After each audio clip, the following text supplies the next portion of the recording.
They say deep in the forests of the Pacific Northwest, there are things that defy explanation. My name's Mike Thornton, and until 3 weeks ago, I was just another outdoorsman with a hunting rifle and a healthy skepticism about anything I couldn't see with my own 2 eyes. Now? Well, now I'm not sure about anything anymore. It all started with what was supposed to be a routine hunting trip. My buddy Derek and I had been planning this excursion for months. We'd secured a prime spot in the Gifford Pinchot National Forest, just east of Mount St. Helens. It's rugged territory, the kind that makes you feel small against the vast wilderness. Perfect for deer hunting, or so we thought. Before we jump back in, tell us where you're tuning in from, and if this story touches you, make sure you're subscribed. Because tomorrow, I've saved something extra special for you. I should probably tell you a bit about Derek. We've been friends since high school, 2 scrawny kids who found common ground in our love for the outdoors. While I went on to become a construction foreman, Derek took a more academic route, earning a degree in wildlife biology. He works for the state's Department of Fish and Wildlife now, which comes in handy when you're trying to secure the best hunting spots. Despite our different careers, we've maintained that bond forged in our teenage years, never missing our annual hunting trip. The morning we set out was picture perfect. Crisp autumn air, clear skies, and that particular stillness that settles over the forest just before dawn. We'd packed our gear the night before, rifles, ammunition, food supplies for a week, and enough camping equipment to weather whatever the Pacific Northwest decided to throw at us. Weather report says we're looking at clear skies for the next 4 days, Derek said as he hoisted his backpack into the bed of my truck after that typical November rain. I nodded, taking a swig from my thermos. The coffee was still hot, steam rising in the cool morning air. 4 days should be plenty. I'd like to bag that buck before the rain comes in anyway, Derek chuckled, adjusting his camo hat. Ever the optimist, Mike. Remember last year? We sat in that blind for 3 days and saw nothing but squirrels. I grimaced at the memory. This year's different, I can feel it. If only I'd known how different it would truly be. The drive to our designated spot took about 3 hours from Portland. We spent it catching up, Derek's latest research project, my daughter's college applications, the everyday stuff that fills the spaces between adventures. As we ventured deeper into the forest, the paved roads gave way to gravel, and finally, to dirt paths that tested the limits of my truck's suspension. I think this is it, Derek said, consulting the GPS on his phone before the signal dropped completely. Another mile and we should reach the trailhead. Preparing and narrating this story took us a lot of time, so if you are enjoying it like this video, it means a lot to us. Now back to the story. The trailhead was nothing more than a small clearing, barely visible among the towering Douglas firs. We parked, double-checked our gear, and locked the truck. Remember where we parked, I joked, gesturing to the endless sea of trees surrounding us. Don't want to end up on one of those lost hiker news stories. Derek rolled his eyes, but took a moment to mark our location on his physical map. Old school, but reliable when technology fails. We set off down the trail, each carrying about 60 pounds of gear on our backs. The path was overgrown in places, suggesting it wasn't frequently used. Exactly what we wanted. Solitude meant better hunting prospects. After about 2 hours of hiking, we reached a small stream that wasn't marked on our map. It gurgled quietly, cutting through the forest floor like a liquid silver ribbon. Strange, Derek muttered, consulting his map again. This shouldn't be here, I shrugged, dropping my pack on a nearby flat rock. Maps aren't perfect. Seems like a good spot for a break anyway.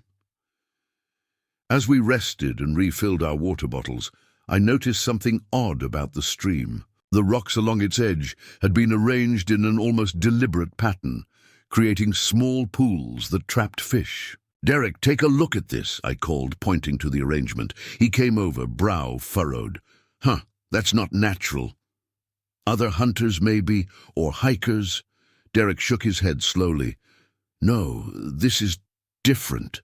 Look at the size of some of these rocks. They're too heavy for the average person to move casually. I wasn't sure what to make of it, but a vague uneasiness settled over me. Let's keep moving. I want to set up camp before sunset. We continued our trek, ascending slightly as the forest grew denser. The underbrush became thicker, forcing us to move more carefully. That's when we first noticed the smell, a pungent, musky odor that seemed to hang in the air. "What is that?" I asked, wrinkling my nose. "Dead animal." Derek took a deep breath, his expression puzzled. "No, I don't know. It's almost like wet dog, but stronger." The smell faded as we moved on, and we eventually reached a small clearing. That seemed perfect for our base camp. It was sheltered by trees on 3 sides, with a decent view of a natural game trail on the 4th. We started setting up our tent in comfortable silence, the routine familiar after years of similar trips. As I hammered in the last tent stake, Derek froze suddenly, his head tilted to one side. "Did you hear that?" he whispered. I stopped, listening intently. The forest had gone eerily quiet. No birds, no rustling leaves, just a heavy silence that pressed against my eardrums. And then I heard it. A long, low vocalization that seemed to come from everywhere and nowhere at once. It wasn't quite a howl. Not exactly a scream, but something in between that raised the hair on the back of my neck. "What the hell was that?" I hissed, instinctively reaching for my rifle. Derek shook his head, his face pale against his dark beard. "I don't know. Not a wolf, not a cougar either." The sound came again, closer this time, followed by a series of whoops that seemed to answer the first call. "That's no animal I've ever heard," Derek said, his voice barely above a whisper. We stood there, frozen in the fading daylight, listening as the strange calls echoed through the trees. After a few minutes, they stopped, and the normal forest sounds gradually returned, probably just some weird acoustical thing, I said, trying to sound more confident than I felt. "Sound bouncing off the mountains or something?" Derek nodded, but I could tell he wasn't convinced. Neither was I, if I'm being honest. We finished setting up camp as dusk settled over the forest. After a quick meal of freeze-dried pasta, we sat by our small camp stove, the night growing cold around us. "So about those sounds," Derek said finally, breaking the silence. I sighed, pouring another cup of instant coffee. "I was hoping we weren't going to talk about it. Mike, I've been working in wildlife for 15 years. I've heard just about every animal in these woods, and that wasn't something I recognize." I took a sip of my coffee, letting the warmth spread through me. "All right, wildlife expert, what's your best guess?" Derek hesitated, staring into the small flame of our camp stove. "You're going to think I'm crazy." "Try me." He looked up, his expression serious. "Have you ever heard of the Sierra Sounds?" I shook my head. Back in the early 70s, a group of hunters in the Sierra Nevada mountains recorded a series of vocalizations they couldn't explain. They claimed it was Bigfoot. I couldn't help but laugh. "Bigfoot? Seriously? That's where you're going with this?" Derek didn't join in my laughter. The recordings were analyzed by linguists who concluded they contained language-like structures, not just animal calls, but actual phonemes, like speech. My smile faded. "You're not joking." "I'm not saying it's Sasquatch," Derek said quickly. "I'm just saying what we heard. It had structure, complexity, it wasn't random." We sat in silence for a moment, the implications hanging heavy between us. "Let's get some sleep," I said finally. "We've got an early start tomorrow." That night, I lay in my sleeping bag, listening to the sounds of the forest. Every crack of a branch, every rustle of leaves seemed amplified in the darkness. I told myself it was just the normal sounds of the wilderness, but a part of me remained on high alert, waiting to hear those strange calls again. Morning came with a heavy mist that clung to the trees, turning the forest into something from a fairy tale. We ate a quick breakfast of instant oatmeal and packed our day bags. "I set up a trail cam last night," Derek mentioned casually as we prepared to head out. just to see what might be wandering around while we sleep. I raised an eyebrow. Looking for your Bigfoot? He grinned, but there was a seriousness behind his eyes. Just covering all bases. We spent the day stalking through the forest, following game trails and looking for signs of deer. It was slow, methodical work, requiring patience and attention to detail. By mid-afternoon, we'd seen plenty of tracks, but no actual deer. "They're here," Derek said, crouching to examine a fresh print in the soft earth, just being elusive. As we continued our hunt, I couldn't shake the feeling that we were being watched. Several times I spun around, certain I'd catch someone, or something, observing us from the trees, but each time there was nothing there. Around dusk, as we were making our way back to camp, Derek stopped suddenly, raising his hand in a signal for me to do the same. "Look," he whispered, pointing to a tree about 30 yards ahead. I followed his gaze and felt my heart skip a beat. The bark had been stripped away in long, vertical furrows, about 7 feet up the trunk. "Bear?" I suggested, though I knew better. Bear markings were different. Derek shook his head, approaching the tree cautiously. "Bears don't strip bark like this, and look at the height. Whatever did this was tall." He reached out, running his fingers along the exposed wood. "These are fresh, maybe a day old." "What are you saying, Derek?" I asked, though a part of me already knew the answer. He turned to face me, his expression a mix of excitement and apprehension. "I don't know yet, but I think we should set up more trail cams." That night, we ate our dinner in relative silence, each lost in our own thoughts. The forest around us seemed different somehow, no longer just a wilderness, but a place of mystery, perhaps even danger. As we were cleaning up, preparing to turn in for the night, that strange vocalization returned, a deep, resonant call that seemed to reverberate through the trees. It was answered by another, then another, forming a bizarre chorus that surrounded our small camp. "They're talking to each other," Derek whispered, his eyes wide. "Do you hear the patterns?" I nodded, unable to speak. The calls contained distinct modulations, rising and falling in what did indeed sound like a crude form of communication. Without warning, a massive crash echoed through the forest as if something very large had knocked over a tree. It was followed by the sound of heavy footsteps, thudding impacts that shook the ground beneath us.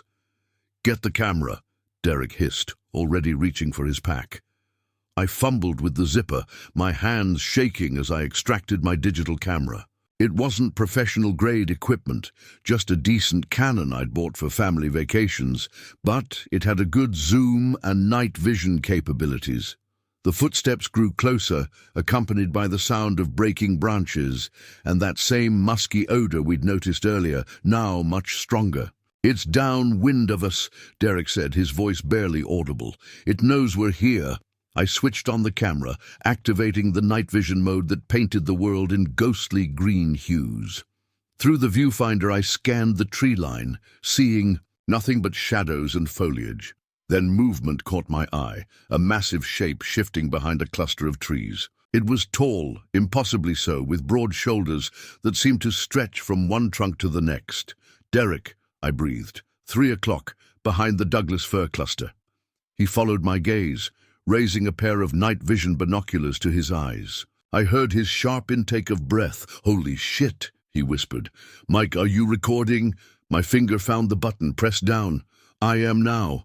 Through the viewfinder, I watched as the massive figure stepped partially into a small clearing. It was bipedal, covered in what appeared to be dark fur, and stood easily over 9 feet tall. Its proportions were humanoid but exaggerated, broader. Shoulders, longer arms, a sloped forehead that blended into a heavy brow. That's not a bear," I stammered, stating the obvious because my brain couldn't process what I was actually seeing. "No," Derek agreed, his voice filled with wonder. "It's not." As we watched, frozen in awe and terror, another figure emerged from the trees, similar in appearance but smaller, perhaps 8 feet tall. And then a third, smaller still, but still massive compared to a human. A family, Derek breathed. We're looking at a family unit. The largest figure, which I presumed to be male, turned its head in our direction, even through the green filter. Of night vision, I could see its eyes reflecting the faint light, two gleaming orbs in that primordial face. It knew we were there. It knew we were watching. For what felt like an eternity, we remained locked in mutual observation. Two humans and three creatures that shouldn't exist, separated by a few dozen yards of forest and centuries of myth. Then, with a deep, rumbling vocalization that seemed to vibrate in my chest, the largest creature turned away, guiding the others back into the dense forest. The sound of their passage faded gradually, leaving us in stunned silence. "Tell me you got that," Derek said finally, his voice shaking. I nodded, unable to form words, my finger still pressing the record button, though there was nothing left to film. We just saw a Sasquatch family," Derek said, as if saying, "It aloud might make it more real, or perhaps reveal it as the delusion of two tired hunters. But the footage on my camera confirmed what our eyes had witnessed. It wasn't a bear. It wasn't a man in a suit. It was something else entirely, something that walked the line between human and animal, legend and reality." "What do we do now?" I asked, finally finding my voice. Derek turned to me, his face illuminated by the faint glow of our camp stove. There was a wild light in his eyes that I'd never seen before. "Now," he said, "we find them again, and we document everything." Little did I know that this decision would lead us down a path that would change our lives forever, thrusting us into a world of government conspiracies, scientific breakthroughs, and dangers beyond anything we could have imagined. Because some secrets, it turns out, are meant to stay hidden in the deepest parts of the forest, and those who uncover them must face the consequences. The hunt had just begun, but we were no longer the hunters. We had become the witnesses to something extraordinary, something that would challenge everything we thought we knew about the natural world. And as we sat there in the darkness, watching the footage play back on my camera's small screen, one thought kept running through my mind. Nothing would ever be the same again. Sleep didn't come easy that night. Every crack of a branch, every distant call had us bolt upright in our sleeping bags. The footage on my camera kept playing through my mind, those massive figures moving through the trees with a grace that defied their size, those reflective eyes staring straight at us. "We need a plan," Derek whispered somewhere around 3 a.m., confirming that he'd been just as awake as I was. I fumbled for my flashlight. "What kind of plan?" Derek sat up, his face ghostly in the dim light. "If we're going to document this properly, we need to be systematic. Trail cameras at strategic locations, audio recorders, the works. We're not exactly equipped for a scientific expedition," I reminded him. "No, but we have enough to get started. And Mike—" He paused, his expression deadly serious. "We keep this between us for now?" I nodded. Despite the monumental nature of our discovery, something about it felt private, sacred almost. Dawn broke with a heavy mist clinging to the trees. We ate quickly, then began implementing Derek's plan. He deployed his remaining trail cameras along what we believed to be the Sasquatch's path, while I set up my digital audio recorder near the stripped tree we'd discovered. "They're territorial," Derek explained as we worked. "These markings, the vocalizations, they're boundary indicators. I think we've inadvertently camped near their territory line. By midday, we'd established a rudimentary surveillance perimeter and returned to our blind to await developments. Hours passed with nothing but squirrels and the occasional bird to break the monotony. As dusk approached, Derek suddenly gripped my arm. "Listen," he hissed. At first, I heard nothing. Then it came. That same deep rhythmic vocalization from before, but now it was answering our recorded playback. Derek's eyes widened. "They're responding to the recording," he whispered. "They think it's another group." Before I could respond, a different sound reached us, the unmistakable rumble of vehicles approaching on the logging road about a mile. "From our position." "That's odd," I said. "This area is pretty remote." Derek frowned, raising his binoculars. "Mike," he said, his voice tight, "those aren't normal trucks." Through his binoculars I could see 3 black SUVs with tinted windows, slowly making their way along the distant road. They had no markings, no license plates. "Government," I suggested. Derek's expression darkened. "Maybe. But how would they know?" His words cut off as every hair on my body stood on end. The vocalization had returned, but different now. Urgent, almost warning, and much, much closer. "Behind us," Derek breathed. Slowly we turned. Standing not 30 feet away was the largest of the creatures we'd seen the night before. In daylight, it was even more imposing. At least 12 feet tall, with dark, reddish-brown fur and a face that seemed almost intelligent. Its eyes, deep set under a prominent brow, studied us with unmistakable awareness. I raised my camera. With trembling hands, pressing record, the creature made no move to flee. Instead, it lifted one massive hand, and in a gesture that froze my blood, pointed deliberately toward the direction of the approaching vehicles. "It's warning us," Derek whispered, awestruck. As if to confirm his words, the creature emitted a low, rumbling vocalization, then turned and disappeared into the forest with astonishing silence for something so large. "We need to move," Derek said urgently, gathering our equipment. "Now!" We packed in record time, leaving the heavier camping gear behind. Whatever was happening, instinct told us both that we needed to be gone before those SUVs arrived. We hadn't. Gone more than half a mile, when shouts echoed through the forest behind us. Men's voices barking orders. "Get down," Derek hissed, pulling me behind a fallen log. Through the underbrush, we could see them. 6 men in tactical gear, armed with what looked like tranquilizer rifles and sophisticated tracking equipment. They moved with military precision, sweeping the area where our camp had been. "They're not looking for us," Derek realized aloud. "They're looking for them."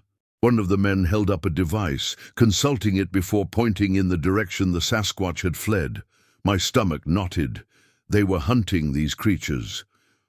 We waited until the team had moved past before continuing, now heading for a ridgeline that might provide better visibility and cell service. As we climbed, the forest thinned, giving us glimpses of the operation unfolding below. More vehicles had arrived. Men in white lab coats joined the tactical teams. Equipment was being unloaded. "This is a coordinated operation," Derek said grimly. "They've done this before." When we reached the ridge, Derek immediately checked his phone. 1 bar. "It's something." He dialed quickly. "Sarah, it's me. No, listen, this is important. Remember that research project I mentioned about undocumented species? I need you to pull some files for me." "Yes, now." "And Sarah, don't tell anyone I called." As Derek spoke with his colleague, I scanned the area with binoculars. The tactical teams had split up, forming a perimeter around an area of dense forest. They were setting up some kind of trap. "This is wrong," I said as Derek finished his call. "Whatever these creatures are, they're intelligent, sentient. This isn't just hunting, I don't know what it is." Derek's face was grim.